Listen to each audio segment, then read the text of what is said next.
दो गंवार देवरानी से परेशान जेठानी। अरे माँ जी, आपको हम कब से समझा रहे हैं। अब हमारे दोनों देवर बड़े हो गए हैं, उनकी शादी करवा दीजिए। अरे बहू, शादी तो करवा देती, लेकिन इन दोनों नालायकों से शादी कौन करेगा। शहर की कोई भी लड़कियां इन्हें पसंद ही नहीं कर रही। अरे माँ जी, शहर के नहीं तो गांव के ही सही, गांव की कोई लड़की पसंद करके मेरे देवर की शादी करवा दो, ताकि मुझे भी इस घर में थोड़ा सा आराम मिल जाए। और कब तक मैं अकेले इस घर की जिम्मेदारियों को समझती रहूंगी। मैं जानती हूँ विशाखा, तुम बहुत मेहनती और संस्कारी बहू हो। तुमने इस घर की बागडोर को बहुत अच्छे से समझा। तुम चिंता मत करो, अब चाहे मुझे गांव की बहू क्यों ना लानी पड़े, मैं तुम्हारे दोनों देवरों की शादी करके ही रहूंगी। फिर क्या था, ममता अपने दोनों बेटों के लिए लड़कियां ढूंढना शुरू कर देती है, जिसके चलते उसे गांव से दो बहनों का रिश्ता आता है।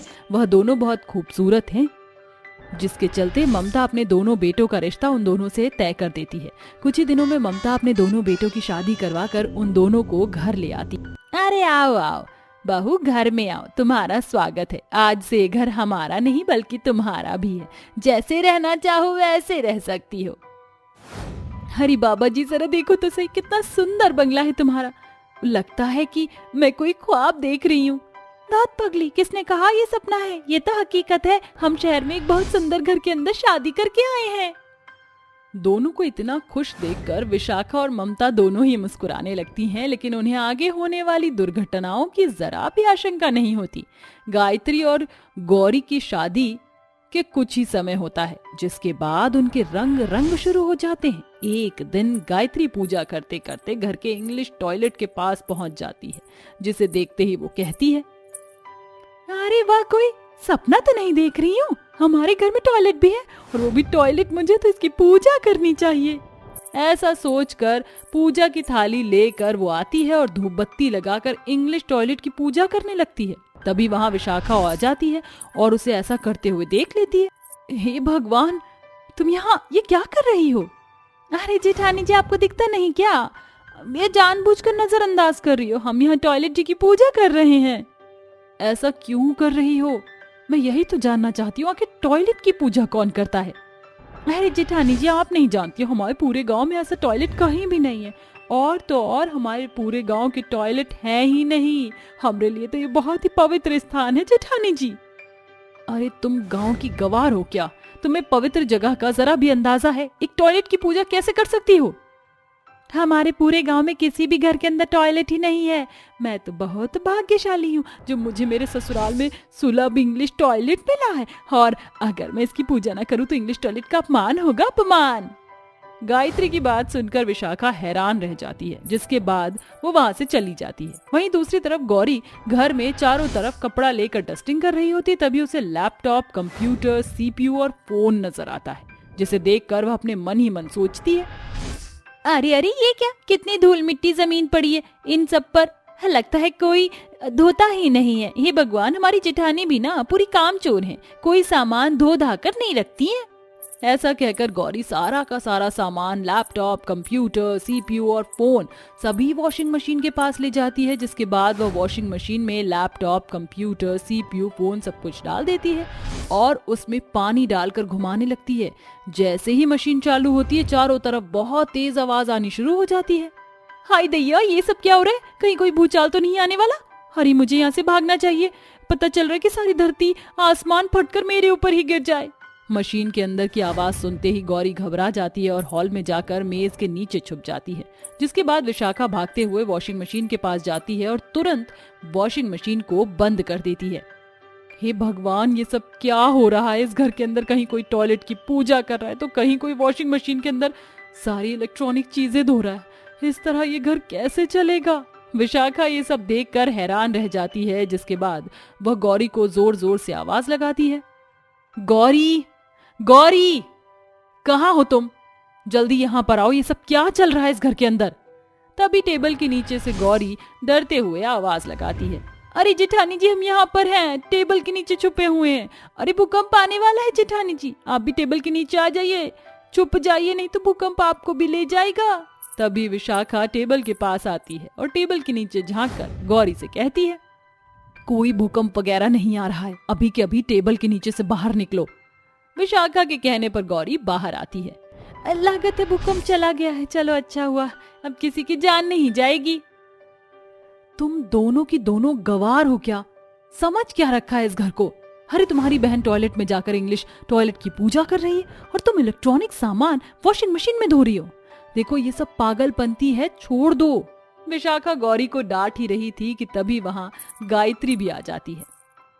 आओ ले जाओ अपनी पूजा की थाली, जिस पूजा की थाली से तुम टॉयलेट की पूजा करके आई हो। और ये क्या तुम्हारे अंदर जरा भी बुद्धि नहीं है, जो पूरी बुद्धि भ्रष्ट हो गई है? विशाखा अपनी दोनों देवरानियों को खूब डांट लगाती है, जिसके बाद गौरी और गायत्री दोनों ही रोते हुए अपनी सास के पास पहुंच जाती है। माँ जी देखिए ना, हमारी जेठानी जी हमें कितना डांट रही हैं। अरे माँ जी, हम दोनों बहनें गांव से आई हैं। गांव का ही रहना सहना और तौर तरीका है।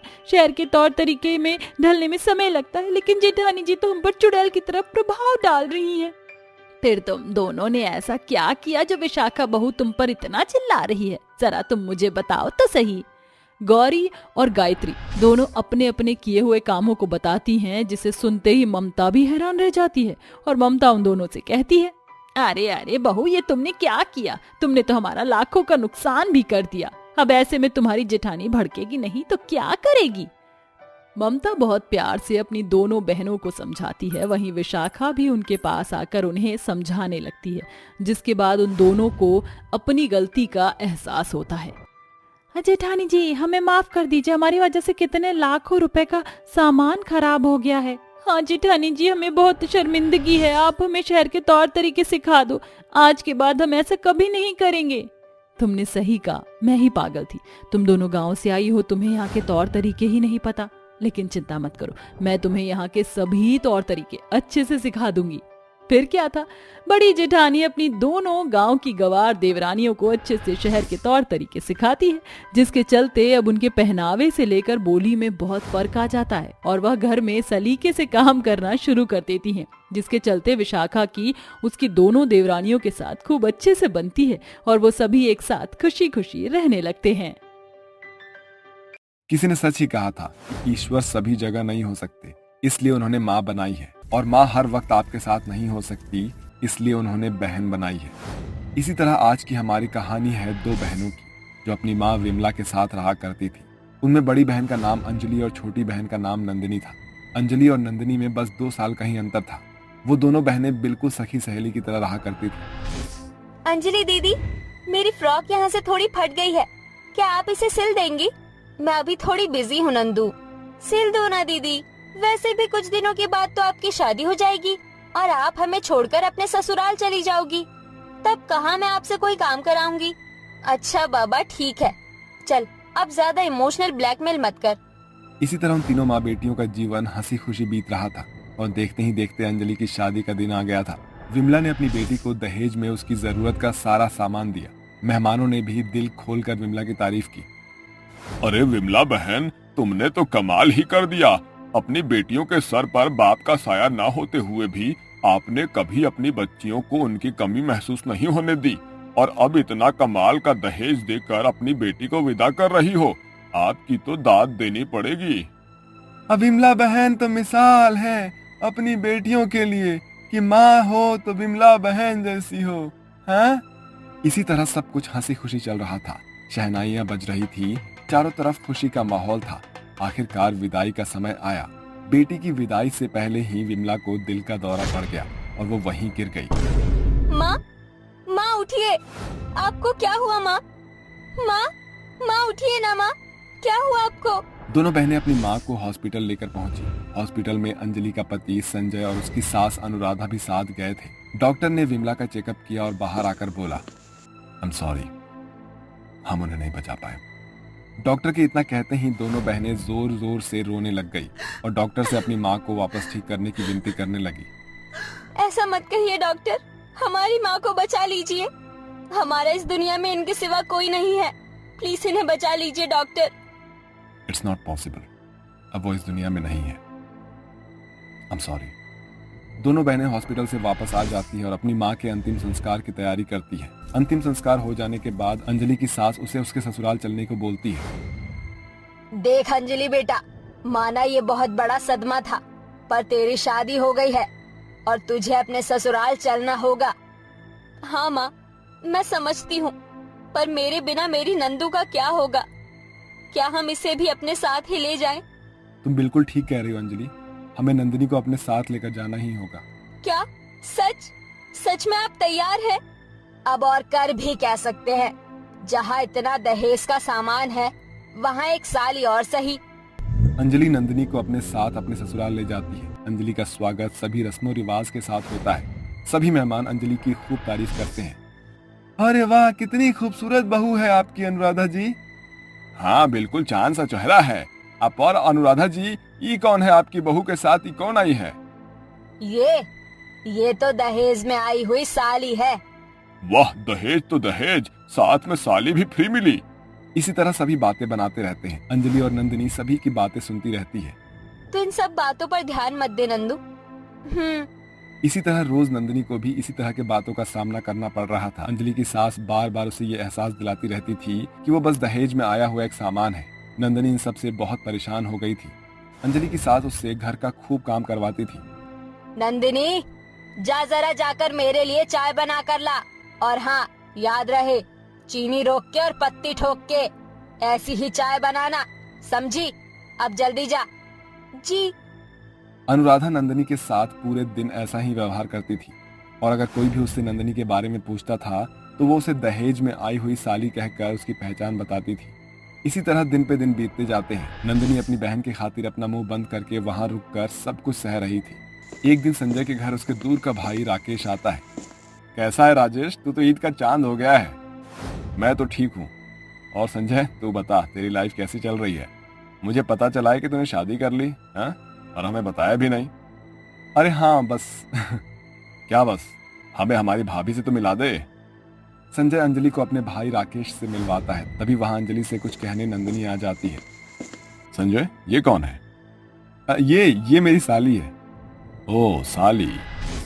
संजय का भाई राजेश नंदिनी को ऊपर से नीचे तक अच्छे से देखता है। उसकी निगाहें नंदिनी को थोड़ा अनकंफर्टेबल कर रही थी, पर वो इस पर ध्यान नहीं देती। शाम के समय नंदिनी किचन में कुछ कर रही होती है तो वहाँ राजेश आ जाता है और नंदिनी को छेड़ने लगता है। राजेश जी, ये आप क्या कर रहे हैं? साली जी, यहाँ आओ मेरे पास। राजेश नंदिनी का हाथ पकड़ने वाला ही होता है कि तभी संजय वहाँ आ जाता है। अरे राजेश, तुम यहाँ? और नंदिनी, तुम भी? अब हाँ, मैं यहाँ पानी लेने के लिए आया हुआ था। अच्छा ठीक है। संजय और राजेश वहां से चले जाते हैं। बेचारी नंदिनी बहुत घबरा जाती है और अपने कमरे में जाकर रोने लगती है।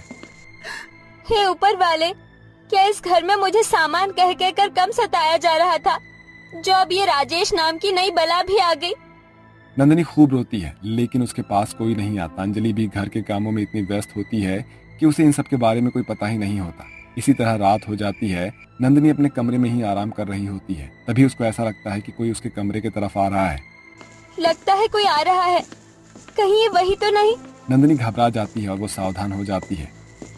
नंदिनी, उस वक्त तो तुम मुझसे बच गई, हाँ? और अब तुम्हें मुझसे कौन बचाएगा? बोलो। चले जाओ, वरना अच्छा नहीं होगा। मेरे पास आ जाओ नंदिनी। जैसे ही राजेश नंदिनी की तरफ बढ़ता है, नंदिनी अपने कमरे से एक गुलदस्ता उठाकर उसके सर पर मार देती है और वहां से भाग जाती है। राजेश भी उसके पीछे भागता है। नंदिनी के चीखने चिल्लाने और भागने की वजह से घर वालों की नींद खुल जाती है, और जब वो नंदिनी के कमरे में जाकर देखते हैं तो वहां पर कोई नहीं होता। नंदिनी, नंदू, कहाँ है मेरी बहन?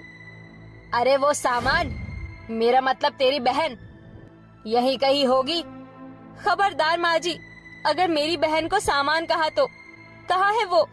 अरे यहीं कहीं होगी, तुम चिंता मत करो। नंदू, तू कहाँ है? वहीं दूसरी तरफ नंदिनी सड़क पर भागती हुई एक युवक से टकरा जाती है। नंदिनी के पीछे राजेश भी भागता है। मदद करो, मदद करो, प्लीज मेरी इस आदमी से बचने में मेरी मदद करो। ये मुझे छेड़ रहा है। कौन आदमी? यही जो मेरे पीछे पड़ा है, ये नीली शर्ट वाला। कौन है तो? मेरे रास्ते से हट जा। यहाँ से चला जा, वरना अच्छा नहीं होगा। मैं तुझसे नहीं डरता। और हाँ, क्या कर लेगा तू? वो आदमी राजेश को पकड़कर उसको खूब मारता है। उसके बाद वो नंदिनी से पूछता है, आप ठीक तो हैं? हाँ, आपका शुक्रिया। ये तो मेरा फर्ज था, miss Nandini. Oh, miss Nandini. अच्छा नाम है। मैं विजय हूँ। Hello, nice to meet you. मुझे भी मिलकर आपसे अच्छा लगा। आपका घर कहाँ है? चलिए मैं आपको घर पर छोड़ देता हूँ। नंदिनी घर जाने के लिए सोचती है, इतने में ही अंजलि और संजय उसे ढूंढते हुए वहां आ जाते हैं। नंदू, तू यहाँ है?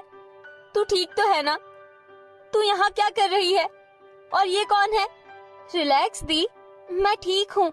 ये राजेश मुझे छेड़ रहा था, इससे इन्होंने मिस्टर विजय ने मेरी जान बचाई। नंदिनी अंजलि को पूरी बात बताती है और वो गुस्से से आग बबूला हो जाती है और वो राजेश को पहले एक करारा थप्पड़ लगाती है और फिर उसे पुलिस के हवाले कर देती है। घर आकर अंजलि नंदिनी से पूछती है, नंदू, क्या तू उस इंसान को पसंद करती है जिसने तेरी जान बचाई? नंदिनी शर्मा जाती है और कुछ बोल नहीं पाती। अंजलि समझ जाती है और अगले ही दिन अंजलि विजय के घर नंदिनी से शादी का प्रस्ताव लेकर पहुंचती है। विजय भी नंदिनी को पसंद करता है और उन दोनों की शादी भी धूमधाम से हो जाती है। नंदिनी, आज मैंने तेरे ऊपर से दहेज में आई साली का बोझ उतार दिया। इसलिए तो कहा जाता है कि ईश्वर सभी जगह नहीं हो सकते हैं, इसलिए उन्होंने माँ बनाई है। और माँ भी हर वक्त हर जगह नहीं रह सकती, इसलिए उन्होंने बहन बनाई है। जगदर घर के टूटे फूटे खटिया पर सोया हुआ जोर जोर से खांस रहा था। तभी उसकी पत्नी सुभागी भागते हुए घर के अंदर आकर दरवाजा बंद करती है। उसका हाथ पांव खूनम खून हुआ था, जैसे किसी ने उसे खूब सारे पत्थर मारे हो। हे भगवान, अगर ये भीड़ ऐसे ही दरवाजा पीटती रही तो ये कमजोर किवाड़ ज्यादा देर तक नहीं टिक पाएगा। काश कि हमने लोहे का दरवाजा बनवाया होता। शुभांगी के ऐसा कहते ही वो पुराना टूटा फूटा दरवाजा एक मजबूत लोहे के बड़े दरवाजे में बदल जाता है, जिसे देखकर शुभांगी और जगधर चौंक उठते हैं। तभी दरवाजे के बाहर हो रही हलचल भी शांत हो जाती है। ये कैसी जादूगरी थी? मेरे कहने भर से मेरे घर के दरवाजे का ढांचा ही बदल गया। अचानक से शुभांगी की नजर घर में लगे उस खटिये के पाए पर पड़ती है जो टूटने की कगार पर था। अरे, ये खटिया तो टूटने ही पर है।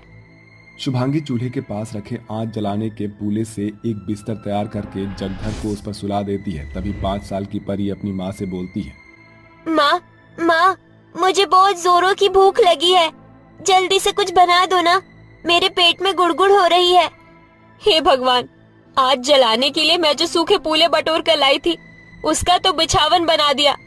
अब कैसे जलेगा मुझ गरीब से घर का चूल्हा?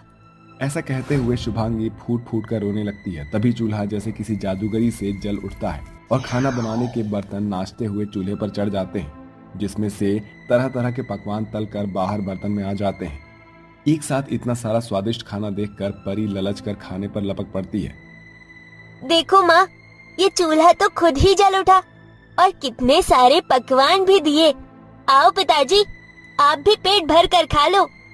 अपने घर में हो रहे जादू शुभांगी को हैरत में डाल देते हैं। आखिर ये सब कैसे हो रहा है? क्या मुझ गरीब के घर को जादूगरी ने घेर लिया है? शुभांगी अभी ऐसा सोच ही रही होती है कि तभी उसके सामने कोढ़ से भरी एक बुढ़िया प्रकट होती है, जो अचानक से देवी का रूप धर लेती है, जिसे देखकर शुभांगी घुटनों पर बैठकर देवी को प्रणाम करती है। प्रणाम देवी, मगर आपने उन कौड़ी अम्मा का रूप कैसे लिया? सुभागी, वो तो बस एक रूप था, सिर्फ तुम्हें थाहने की। तुम्हारा घर अब जादुई घर बन गया है, जिसमें तुम्हारी हर आशा पूरी होगी। तथास्तु। जैसे ही देवी गायब होती है, पुली पर पड़े जगधर के घाव पर मंडरा रही मक्खियां अचानक फूल बनकर गिरने लगती है और अचानक जगधर उठ खड़ा होता है। तभी अतीत के पर्दे के पीछे छुपी बुरी यादें उसकी आंखों पर झांकने लगती है, जहां से इन सब की शुरुआत हुई थी। जगधर का घर गांव से बाहर था, जिसका कारण था उसका मरे हुए लोगों का क्रियाकर्म करना। इसलिए पूरा गांव समाज उसे और उसके परिवार को घिन की नजर से देखता था।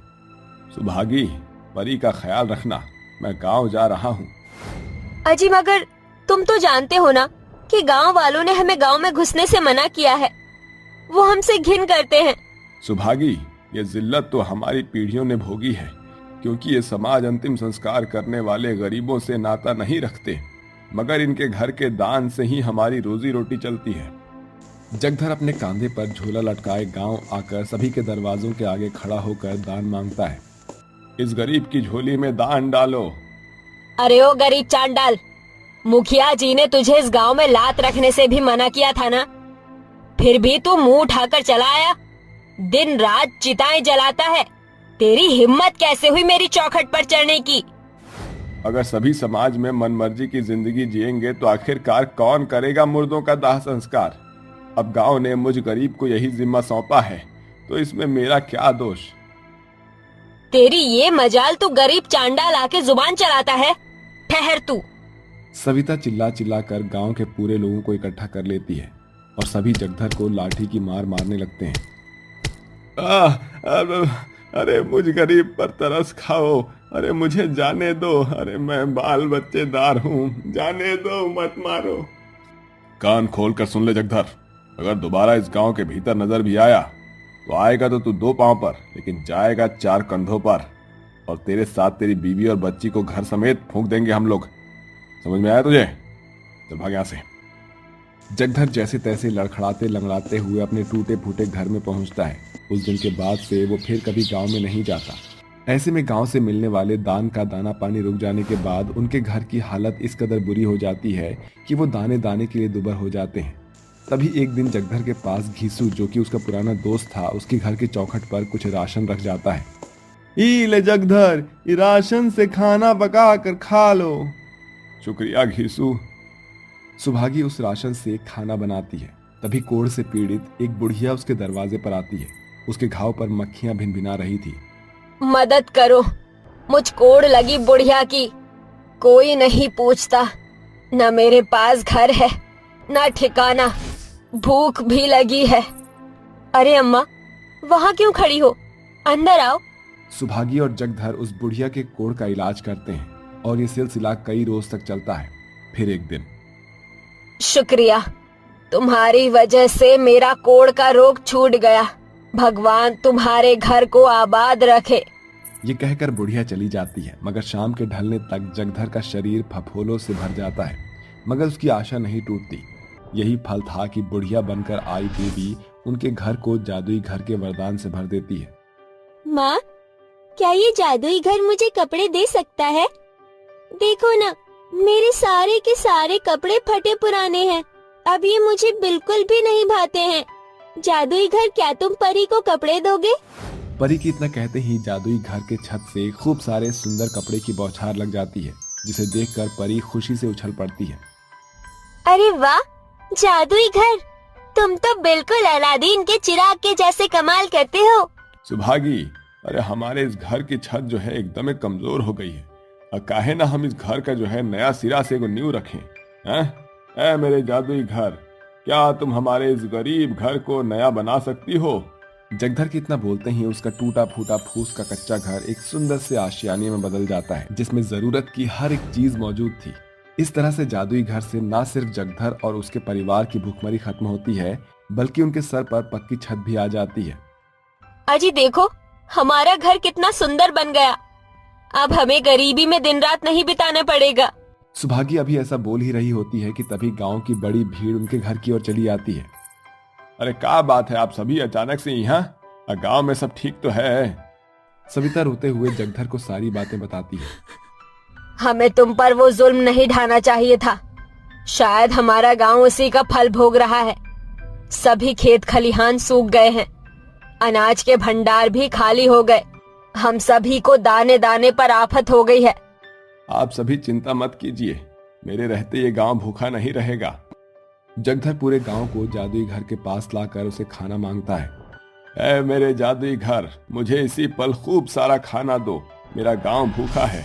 इसी के साथ जादुई घर से खूब सारा स्वादिष्ट स्वादिष्ट खानों से भरी थालियां उसके सामने आ जाती हैं, जिसे देखकर सभी चौंक उठते हैं। अरे ये कैसा जादुई घर है? इसके भीतर से आदमी की बजाय खाना निकल रहा है। इतना ही नहीं अंकल, हमारा जादुई घर अपने आप में अनोखा घर है। ये घर खुद ब खुद साफ हो जाता है, यहाँ तक कि चूल्हे पर बिना आंच के खाना भी बन जाता है, और भी बहुत कुछ। क्योंकि हमारे घर की नींव हमारा ईमान है, जिसे हमने बुरे समय में भी बचा कर रखा। हमने अपना ईमान नहीं खोया, इसीलिए ये सब पाया। छोटी सी परी के शब्द सभी के लफ्जों पर लगाम लगा देते हैं, जिसके साथ गांव की भूखी भीड़ पेट भरकर खाना खाती है। ये वही गांव के लोग थे जो कल तक जगधर को चंडाल कहकर उसे चीखते चिल्लाते हुए अपनी चौखट से भगाया करते थे। उसे मारने पीटने में भी पीछे नहीं हटते थे। मगर जगधर और उसके परिवार की यह अनोखी पहचान जादुई घर की देन है। जिसने सभी की सोच को उस दिन नया बदलाव दिया था।